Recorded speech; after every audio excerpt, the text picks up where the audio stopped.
BC బిల్లుకు పార్లమెంట్లోనూ మద్దతు ఇవ్వాలి. ఇక్కడ మాట్లాడుకుందాం. అందుకోసం ఢిల్లీ వెళ్తున్నాం. భాజపా రాష్ట్ర అధ్యక్షుడు రామచంద్రరావుకు దళితులు బీసీలంటే చిన్న చూపు. ఆయన పంపిన లీగల్ నోటీసుకు భయపడే వ్యక్తిని కాదు. ఉప ముఖ్యమంత్రి భట్టి విక్రమార్క. విద్యా ఉద్యోగ స్థానిక సంస్థల ఎన్నికల్లో బీసీలకు 42% రిజర్వేషన్ల కోసం శాసనసభలో తీర్మానం పెట్టినప్పుడు మద్దతు ఇచ్చిన పార్టీలన్నీ పార్లమెంట్లో బిల్లు పెట్టినప్పుడు ఆమోదం కోసం సహకరించాలని ఉప ముఖ్యమంత్రి భట్టి విక్రమార్క విజ్ఞప్తి చేశారు. ఈ అంశంపై ఆయా పార్టీల ఎమ్మెల్యేలు శ్రద్ధ పెట్టేలా చూసేందుకు తాము ప్రయత్నిస్తున్నట్టు తెలిపారు. ఇక బీసీలకు 42% రిజర్వేషన్లు ఇవ్వడం సహేతుకమైనదని నమ్మి కలిసి వచ్చే అన్ని పార్టీల నేతలను కలిసి పార్లమెంట్లో బిల్లు ఆమోదం కోసం మద్దతు కూడగట్టాలని ప్రయత్నిస్తున్నట్టుగా చెప్పారు. ఇది సరే భట్టి గారు మాట్లాడిన కానీ ఇంకా బీసీ బిల్లు వీళ్ళు కాంగ్రెస్ వాళ్ళు జనాలను ఎంత పిచ్చోళ్ళని చేస్తారంటే సీఎం రేవంత్ గారు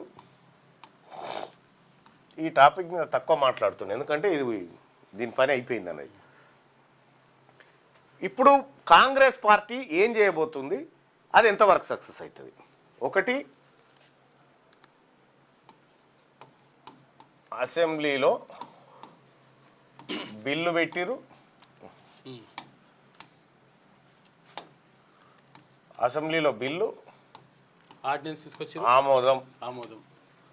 ఇది మొదటి దశ. గవర్నర్, తర్వాత రాష్ట్రపతి, ఆ తర్వాత పార్లమెంట్ ఆమోదం 9వ షెడ్యూల్, ఉభయ సభలు ఆమోదం 9వ షెడ్యూల్లో. ఇది ప్రక్రియ. తమిళనాడు సేమ్ ఇదే ప్రక్రియను అవలంబించింది.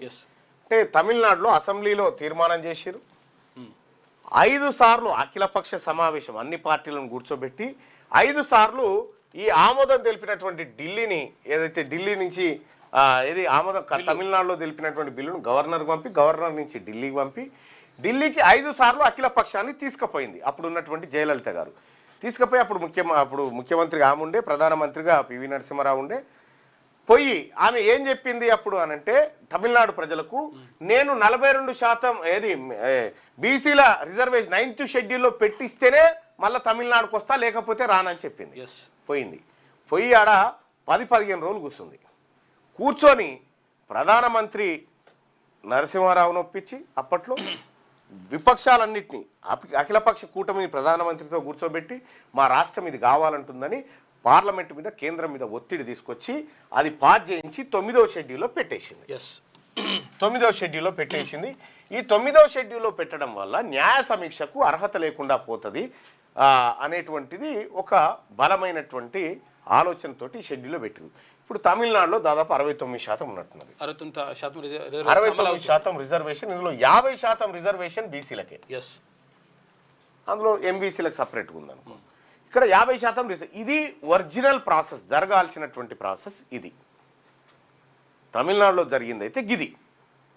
ఆమె 9th షెడ్యూల్లో పెట్టించిన తర్వాతనే తమిళనాడుకు వచ్చింది మళ్ళీ జయలలిత. ఇది అక్కడ. మరి ఇక్కడ ఏం జరిగింది? ఇక్కడ అసెంబ్లీలో బిల్లు ఆమోదమైంది, గవర్నర్కు పంపిరు, గవర్నర్ నుంచి రాష్ట్రపతి ఇక్కడికి పోయింది అంతే. ఇక్కడ పార్లమెంట్ ఉభయ సభలు, లోక్సభ, రాజ్యసభ. పార్లమెంటు 9వ షెడ్యూల్. రైట్. ఇక్కడ మనం గమనించాల్సింది ఏంటంటే, ఇక్కడ నుంచి ఇక్కడ పోయిందంటారు, ఇక్కడ నుంచి ఇక్కడ పోయిందా లేదా తెలియదు, పోయిందని అంటారు, ఇక్కడ ఏరిందని అనుకుందాం. ఇక్కడ వరకు వచ్చింది మనది, ఇక్కడి నుంచి ఇక్కడ వరకు వచ్చింది. ఇంకా పోవాల్సిన ఏంది, ఇక్కడ నుంచి పార్లమెంట్ పోవాలి, పార్లమెంట్ నుంచి మళ్ళీ 9వ షెడ్యూల్లో చేర్చబడాలి. ఈ రెండు జరగాలంటే ఏం చేయాలంటే, ఎప్పుడైతే భారతీయ జనతా పార్టీ కూడా బిల్లుకు మద్దతు ఇచ్చిందో అసెంబ్లీలో, ఇచ్చినప్పుడే ముఖ్యమంత్రి రేవంత్ రెడ్డి గారు ఒక లేఖ విడుదల చేసింది. ఏమని? నరేంద్ర మోడీ గారి అపాయింట్మెంట్ కోరుతున్నట్టుగా అఖిలపక్షం కోసం బిల్లు అసెంబ్లీలో పాస్ అయిన గంటకే రిలీజ్ చేశాను. ఆ రోజు నుంచి ఈ రోజు వరకు మళ్ళా టాపిక్ ఎత్తలే రేవంత్ రెడ్డి. ఆ టాపిక్ తీయలేదు. అఖిలపక్షం అనే టాపికే తీయలే. ఎందుకు తీయలేదు? ఆ రోజు బీజేపీ ఒప్పుకుంది సభలో, అన్ని పార్టీలు, బీజేపీ ఓకే అన్నది, కాంగ్రెస్ ఓకే అన్నది, బీఆర్ఎస్ ఓకే అన్నది, ఎంఐఎం ఓకే అన్నది. సిపిఐ ఓకే అన్నది, ఆల్ పార్టీస్ అందరూ ఓకే అన్నారు. దీన్ని వ్యతిరేకించినోడే లేడుగా. వీళ్ళందరినీ అఖిలపక్షంగా తీసుకొని ప్రధానమంత్రి దగ్గరికి పోదామని లెటర్ రాసిండు ప్రధానమంత్రి అపాయింట్మెంట్ కోసం. ఆయన ఆఫీస్కు రాసిండా, మందిలో రిలీజ్ చేసిండా, ఆ డ్రామా సంగతి మనకు తెలియదు. కానీ మొత్తానికి ఓ లెటర్ రాసిండు. అప్పటి నుంచి ఇప్పటి వరకు ప్రధానమంత్రిని కలిసిండు ఈయన, ఎవరు, రేవంత్ రెడ్డి గారు. కానీ ఈ టాపిక్ మీద కాదు. ఇప్పటి వరకు అపాయింట్మెంట్ ఇవ్వలేదనేటువంటి ఒక కలరింగ్ తీసుకొచ్చినారు. మరి ప్రధానమంత్రిని కలవకుండా నువ్వు పార్లమెంట్లో ఏం చేయగలుగుతావు? అక్కడ ఉభయ సభల్లో ఇక్కడ ఉన్నటువంటి అందరిని తీసుకుపోయి ఒత్తిడి చేస్తే అది జరిగేది. నీ ఒత్తిడి కార్యక్రమమే లేదు, నువ్వు ఒత్తిడే చేయలే ఇప్పటిదాకా. ఎలాంటి ఒత్తిడి చేయకుండా వీళ్ళ మీద నూకి ఇడిచిపెట్టినావు. ఇప్పుడు తెలంగాణ ప్రజలంతా ఏమనుకోవాలి? ఇప్పుడు రామచంద్రరావు చెప్పింది 100% కరెక్టు, మేం పెడతామని చెప్పలేదు.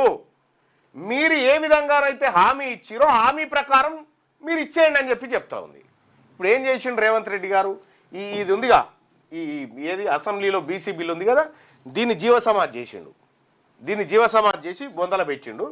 పెట్టి ఇప్పుడు నెక్స్ట్ రెండో డ్రామా ఆర్డినెన్స్ డ్రామా. ఈ ఆర్డినెన్స్ ద్వారా బీసీలకు 42% రిజర్వేషన్ కల్పిస్తాం అనేది మంత్రిమండలిలో చర్చ జరిగింది. దీని మీద పాలాభిషేకాలు అయిపోయినాయి, బుక్క గులాలు చల్లుకున్నారు, అయిపోయింది. ఆర్డినెన్స్ ద్వారా 42% రిజర్వేషన్ వస్తుందా? ఇంపాసిబుల్.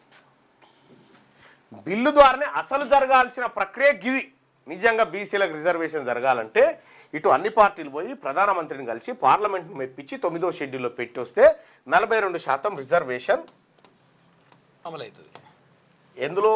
విద్య, ఉద్యోగాలు, లోకల్ బాడీస్లో ఇది అమలవుతుంది. ఈ ప్రక్రియను ఈడ ఎత్తేసిండు, ఈడ కాని దించిండు.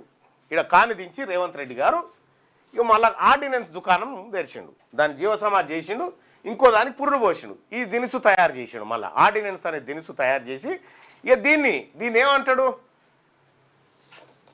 పంచాయతీరాజ్ చట్టం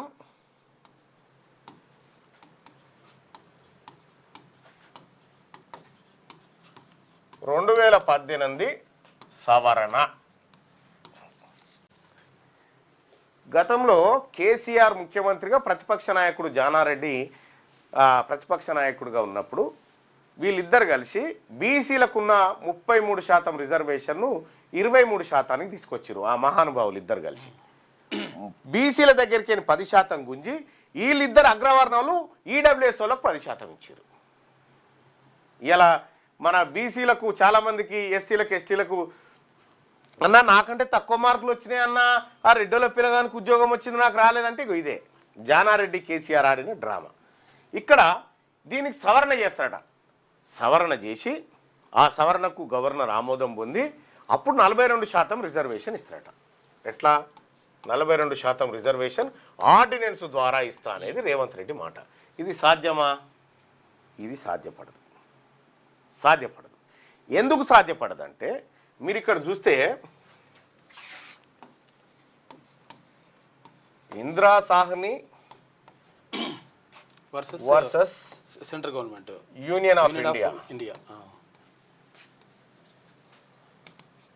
ఈ కేసులో సుప్రీంకోర్టు 9 మంది సభ్యుల ధర్మాసనం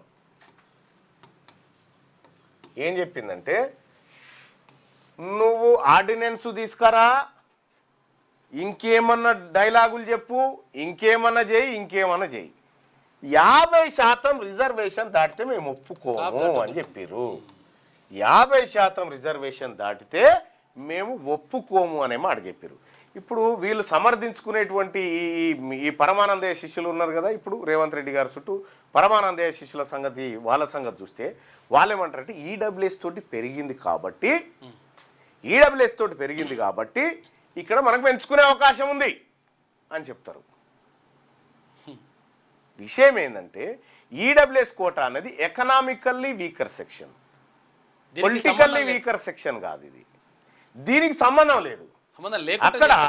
అక్కడ అనేక సార్లు ఏది మన మహారాష్ట్ర కేసులో, బీహార్ కేసులో కోర్టు ఇదే చెప్పింది. నీ ఆర్డినెన్సులు పనికిరావరా బాబు, తీసుకపోయి పెట్టుకుంటే నీకు దమ్ముంటే 9వ షెడ్యూల్లో పెట్టుకోమని చెప్పారు. మరి ఇక్కడ ఈ ఆర్డినెన్స్ ద్వారా వస్తుందా 42% రిజర్వేషన్ అంటే రాదు. మరి ఎందుకు తెచ్చిందంటే ఏదో జరుగుతున్నట్టుగా కలర్ ఇవ్వాలి కదా, బీసీలను బట్టిగానే నమ్మియాలి కదా. ఇక ఇక్కడ నిన్న రామచంద్రరావు గారు 42% రిజర్వేషన్ విషయంలో మేము 9th షెడ్యూల్లో ఏది పార్లమెంట్లో పెట్టి 9th షెడ్యూల్లో పెట్టాము, అది కాదు అని చెప్పిండు.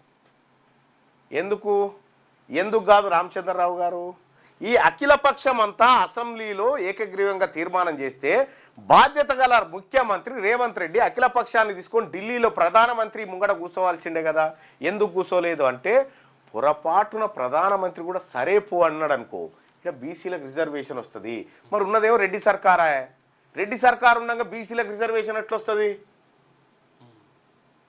రేవంత్ రెడ్డిది కంప్లీట్ డ్రామా, 100కు 200% డ్రామా. రేవంత్ రెడ్డి ఆడేటువంటి డ్రామా. బీసీ ప్రజలారా, మన ద్రోహులు ఎవరో మనకు కంప్లీట్గా అర్థమైంది. ఈ ఆర్డినెన్స్ ద్వారా 42% రిజర్వేషన్ కనుక లోకల్ బాడీ ఎన్నికలు విద్యా ఉద్యోగాలలో తీసుకొస్తే ముఖ్యమంత్రి గారు నేను ఛాలెంజ్ చేస్తా ఉన్నా, ఈ ఆర్డినెన్స్ ద్వారా 42% రిజర్వేషన్ బీసీలకు విద్యా ఉద్యోగాలు స్థానిక సంస్థల ఎన్నికల్లో తీసుకొస్తే నా రాజీనామా ఎప్పుడు చేయాలో చెప్పు చేస్తా. ఒకవేళ దీని ద్వారా రాకుంటే మీరు రాజీనామా చేస్తారా?